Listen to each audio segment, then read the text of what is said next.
While everyone's finishing getting ready, welcome to fourth quarter low light shooting quals. We're going to go over initially why we use lights in our line of work, why we need to learn how to shoot with lights.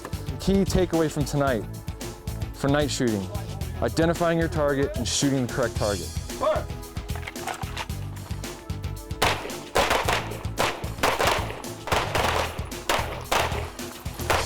Fire!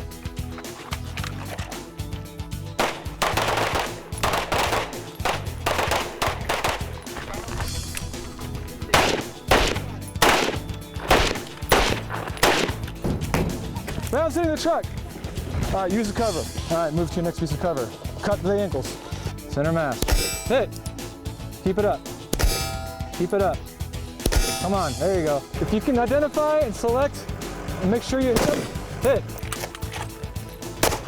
Stay on line. Line.